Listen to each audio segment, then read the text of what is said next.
Jet! Who are you? I work with Spider-Man. You work for Spider-Man? I work with Spider-Man, not for Spider-Man. New plan. Throughout the years, Spider-Man has had 7 live-action films. Well, technically 8 if you count Venom. And I have seen the good,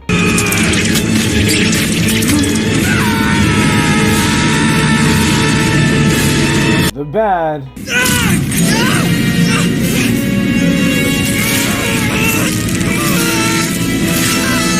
and the ugly. Gwen, stay there.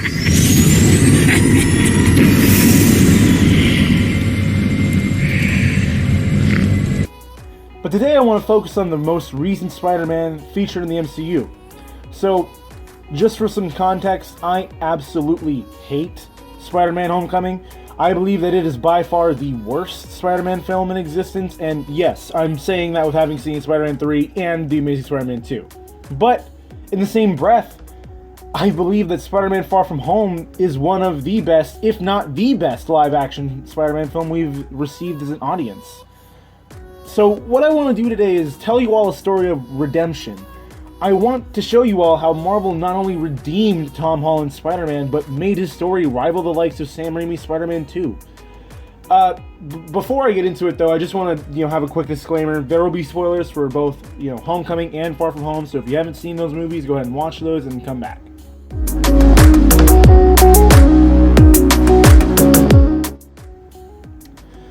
First off, I want to address Spider-Man Homecoming. Essentially, my problem with this film boils down into 4 categories: casting, plot, character development, and acting. Let's go ahead and talk about the casting. Right off the bat, I just want to say that this will not include criticism about Tom Holland, as he is like the best Spider-Man we've ever gotten. No, I'm not going to touch Daddy Holland, but I will, touch on Marissa Tomei and Tony Rivoli. I mean, what the fuck were they thinking with these actors? On one end, you have Marissa Tomei, who plays Aunt May, a woman who in almost every other form of media has been portrayed as an extremely old sweetheart, not a quote-unquote sexy mid-40s, early 50s woman who literally everyone wants to fuck. And then you have Tony Rivoli, who plays Flash Thompson. What the fuck? Flash Thompson is a fucking beefy jock who bullies Peter because of his physique, and later becomes Agent fucking Venom.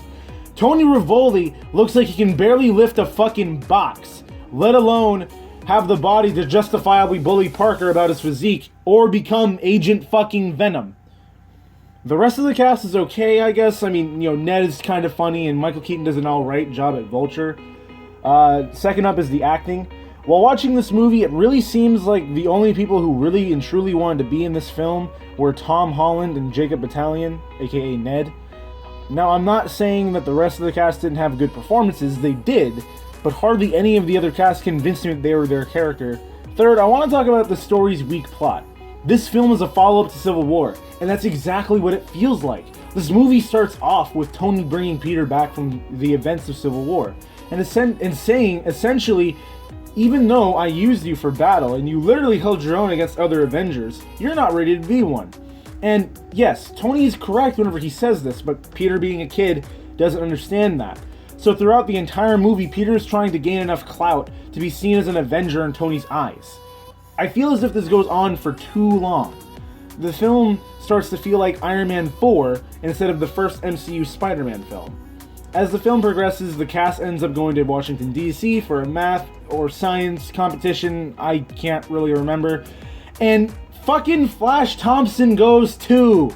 What the fuck? He would never do this. This is the exact opposite of what his character would do. I understand they wanted Flash to have interactions between him and Peter, have some comedic moments, ha ha ha, Flash Thompson shit, but I don't care what universe it is, Flash Thompson would never go on a math and or science competition. It just wouldn't happen. Lastly, I want to discuss character development. I fucking hate the way Marvel handled all of these characters. Just hate it. Liz Allen is a nerd when she is supposed to be a cheerleader and fucking Flash Thompson's girlfriend. Peter Parker is one of the smartest Marvel characters in existence and can't even hack into his own suit, but some fat gamer can bypass all of Tony Stark's firewalls, because that makes sense. Everyone wants to fuck Aunt May. Vulture and Liz Allen are related, and Vulture is a construction worker? I mean, just for all of these reasons and the reasons previously stated, I fucking hate this movie. This movie to me is the worst Spider-Man film, which is why whenever I viewed it, I gave it a personal 4 out of 10. This film tarnished my view of the MCU's Spider-Man and caused me to walk into Far From Home with the lowest of low expectations. But holy shit was I wrong.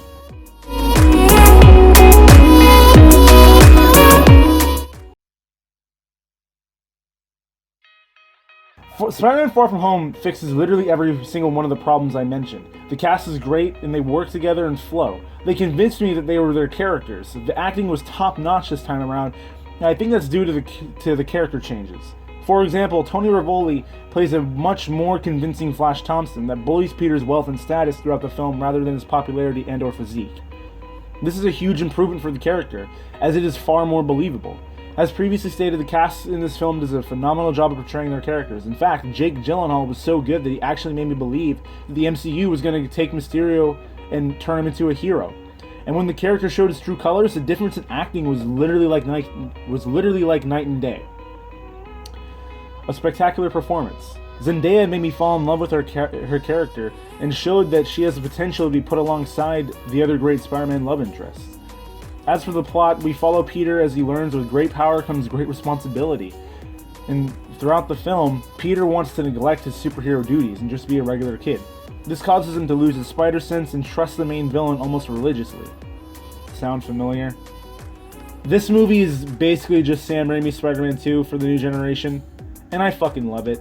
It perfectly encapsulates how it feels to be living a double life and just want it to be normal. As for character development, all of the characters feel right. Mysterio's accurate as hell to his comic book counterpart with only mild changes.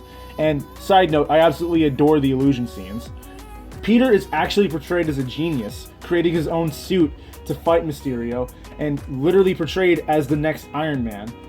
Flash is a more convincing bully, and we got fucking J.K. Simmons as J. Jonah Jameson. We fucking did it, boys. We fucking did it. That's what we're fighting for. Okay, so maybe this film is so high on my list because of that, but truthfully, all in all, this is a great film. I love the end where Mysterio, even after quote-unquote death, has the last laugh by blaming Spider-Man and releasing his real name. I love how this will clearly set up the iconic Spider-Man is a Menace Daily Bugle storyline. I love this film, and I can't wait to add it to my collection. This movie gets a solid 9 out of 10 because unlike Homecoming, it not only felt like a Spider-Man film, but it felt like its own film, not a continuation of lore. This is a must-see for anyone who loves comics and Spider-Man, especially if you love Marvel. Anyways, I hope you guys enjoyed this video. If you did, please leave a like. A lot of effort went into making this, so it would be really appreciated if you left a like, and don't forget to subscribe. And as always, I'm AJ Nerd Freak, and I'll see you later, Nerd Freak.